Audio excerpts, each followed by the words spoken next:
नमस्कार दोस्तों, स्वागत है आपका पैसानोमिक्स चैनल के ऊपर। दोस्तों, आज की वीडियो में हम आपको बताने वाले हैं कि अपस्टॉक एप्लीकेशन अगर आप यूज़ करते हो और आपको स्टॉप लॉस लगाना है तो किस तरीके से लगा सकते हो। इंट्राडे की पोजीशन पे भी स्टॉप लॉस लगाना बताऊंगा और होल्डिंग की पोजीशन पे भी स्टॉप लॉस लगाना बताने वाला हूं। तो जैसे कि आप देख रहे हैं यहाँ पे अपस्टॉक का एप्लीकेशन मैंने ओपन कर दिया है। अगर आपको कोई भी पोजीशन के ऊपर स्टॉप लॉस लगाना है तो आपके पास वो पोजीशन होनी चाहिए, या तो होल्डिंग में या इंट्राडे में। विदाउट कोई पोजीशन आप स्टॉप लॉस नहीं लगा सकते। तो हम चलते हैं सीधे पोजीशन के ऊपर। पोर्टफोलियो में आप यहाँ पे देख सकते हो एमएमटीसी के ऊपर हमारी पोजीशन अभी करंट चल रही है।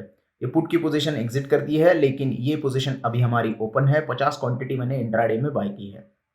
अब अगर आपको लगता है, डर लगता है कि ये स्टॉक अगर नीचे आ जाएगा तो मुझे लॉस होना चालू हो जाएगा, तो उसके लिए आप स्टॉप लॉस लगा सकते हो। किस तरीके से लगाना है? सिंपली स्टॉक के ऊपर आपको क्लिक करना है। क्लिक करने के बाद आपको एग्जिट के ऊपर क्लिक करना है। जैसे ही आप एग्जिट के ऊपर क्लिक करते हो तो ये वाली स्क्रीन आपके सामने ओपन हो जाती है। ओपन करने के बाद यहाँ पे आपको स्टॉप लॉस लिमिट और स्टॉप लॉस मार्केट, ये दो ऑप्शन दिखाई देते हैं।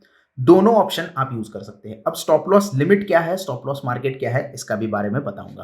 पहले हम स्टॉप लॉस लिमिट देखते हैं। अब स्टॉप लॉस लिमिट जैसे मैंने सिलेक्ट किया तो यहाँ पे एक प्राइस का जो टैब है वो ओपन हो गया और यहाँ पे एक ट्रिगर का प्राइस ओपन हो गया। अब आपको स्टॉप लॉस लगाना है। जैसे मेरी जो बाइंग है वो 32.35 है। अब अगर इससे नीचे स्टॉक आ जाता है तो मुझे घबराहट होगी कि मेरा स्टॉप लॉस प्रॉपर होना चाहिए सिस्टम में। तो मैं यहाँ पे क्या करता हूँ, ट्रिगर प्राइस एंटर करता हूँ 31.80। लेकिन ये सिर्फ ट्रिगर प्राइस है। ये क्या करेगा, ट्रिगर प्राइस हमेशा ज्यादा रखनी है और लिमिट प्राइस आपको हमेशा कम रखनी है। इससे क्या होगा, अगर जो प्राइस आप ट्रिगर में डाल रहे हो यानी कि 31.80 मेरा ट्रिगर प्राइस है और स्टॉक इस प्राइस पे आता है, तो मेरा ऑर्डर जो है वो पेंडिंग में जाएगा, यानी कि ओपन हो जाएगा और एक्सचेंज के पास चला जाएगा। एक्सचेंज क्या करेगा, वेट करेगा, तुरंत ऑर्डर एग्जीक्यूट नहीं करेगा।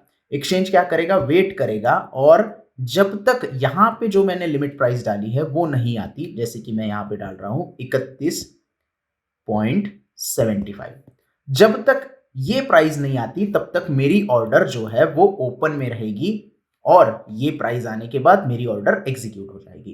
तो यहां पे आपको एक 5 पैसे का एक विंडो मिल जाता है। अगर मान लीजिएगा स्टॉक इस प्राइस पे आ गया और यहां से रिवर्स हो गया तो ये लिमिट वाली प्राइस आपकी हिट नहीं होगी, आपका स्टॉप लॉस हिट नहीं होगा। यानी कि यहां पे आपको दो मौके मिलते हैं स्टॉप लॉस लगाने के। तो ये तो हो गया स्टॉप लॉस लिमिट। दूसरा तरीका होता है स्टॉप लॉस मार्केट। अब स्टॉप लॉस मार्केट जैसे ही मैं सिलेक्ट करता हूं तो यहां पे प्राइस निगोशिएट करने का फिर एक बार दूसरा मौका मुझे नहीं मिलता। एक ही बार आपको यहां पे ट्रिगर प्राइस एंटर करनी है। अगर स्टॉक इस प्राइस पे आ जाता है तो ऑलरेडी मेरा ऑर्डर एग्जीक्यूशन में चला जाएगा। कैसे?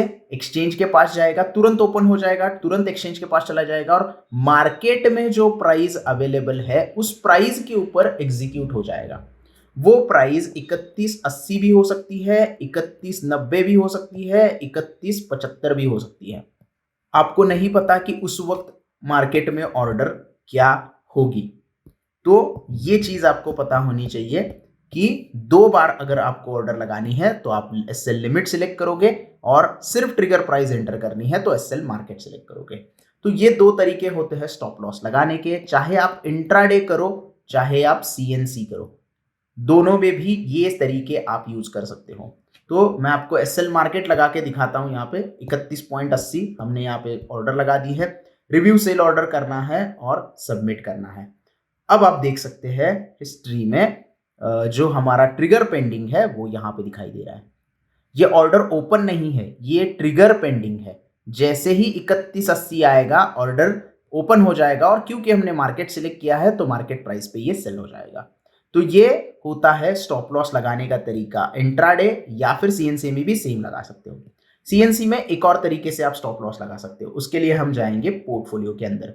जैसे ही पोर्टफोलियो के अंदर जाते हैं हम होल्डिंग्स में जाएंगे। होल्डिंग्स में आप देख रहे हो तो कुछ लाल कलर बहुत दिखाई दे रहा है, स्टॉक माइनस में है।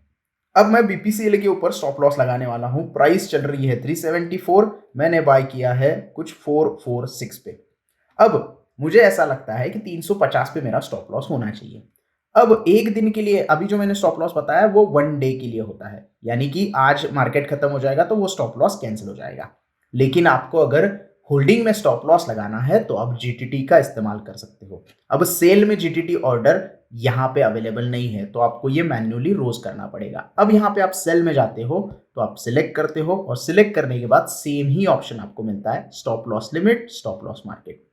क्योंकि अब स्टॉक में अभी तक सेल के लिए जीटीटी ऑर्डर का कुछ इंतजाम नहीं है तो आपको ये ऑर्डर भी मैंने अभी जैसे तरीके बताए उसी तरीके से रोज आपको लगाना पड़ेगा। तो ये प्रोसेस होता है सीएनसी यानी कि होल्डिंग स्टॉक में स्टॉप लॉस लगाने का, या फिर इंट्राडे के पोजीशंस में आपको स्टॉप लॉस अगर लगाना है तो इस तरीके से आप स्टॉप लॉस लगा सकते हो और आपका जो पोटेंशियल ज्यादा होने वाला लॉस है उसे थोड़ा सा आप कंट्रोल कर सकते हो। ऑर्डर्स में जाने के बाद आपको ये सारी चीजें यहाँ पे दिखाई देगी।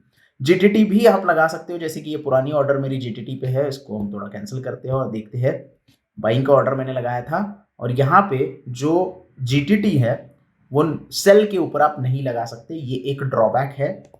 इसको आप इग्नोर भी कर सकते हैं, इतना कोई ऐसा बड़ी बात नहीं है। लेकिन आपको स्टॉप लॉस लगाना है तो इस तरीके से आप स्टॉप लॉस लिमिट या फिर स्टॉप लॉस मार्केट ऑर्डर लगा सकते हो, लेकिन ये आपको मैन्युअली करना पड़ेगा, रोज करना पड़ेगा, क्योंकि ये वन डे के लिए ही वैलिड होता है। सो इस तरीके से आप स्टॉप लॉस लगा सकते हो अब स्टॉक एप्लीकेशन में, चाहे पोजीशन हो चाहे होल्डिंग हो। आई होप आपको स्टॉप लॉस के बारे में पूरी जानकारी मिल गई होगी, और अगर आपको ये वीडियो अच्छा लगा हो तो प्लीज लाइक करना, ज्यादा से ज्यादा दोस्तों को तक ये वीडियो शेयर करना। आपके जो भी डाउट्स है वो आप कमेंट में पूछ सकते हैं और चैनल सब्सक्राइब करना ना भूलना। धन्यवाद।